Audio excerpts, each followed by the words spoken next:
Welcome to our channel. Today we how to connect FFmpeg for proxy workflow with DaVinci Resolve, complete guide step by step clearly. First, download FFmpeg from the official website. Select the appropriate version for your operating system. Extract the downloaded zip file. Locate the folder where FFmpeg is extracted. Open the folder and find the bin directory. Copy the path of the bin directory. Next, set up FFmpeg in your system's environment variables. On Windows, search for environment variables in the Start menu. Select Edit the system environment variables. In the System Properties window, click on the Environment Variables button. In the System Variables section, find the variable named path and select it. Click on Edit and then New to add a new entry. Paste the copied path of the bin directory. Click OK to close all dialog boxes.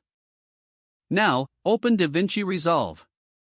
Navigate to the project settings by clicking on the gear icon in the lower right corner. In the project settings, scroll down to the General Options section. Locate the Proxy Media Settings area.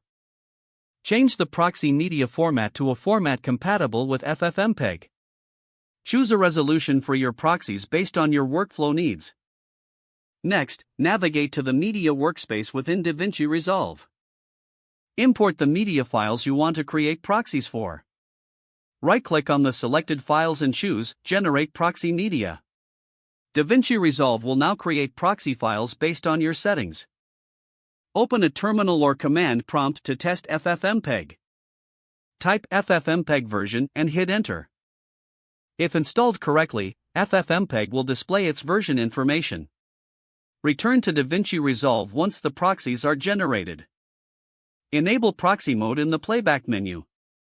Select Use Proxy Media if available.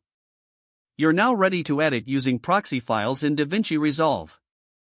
Don't forget to like this video and subscribe to our channel for more step-by-step tech guides.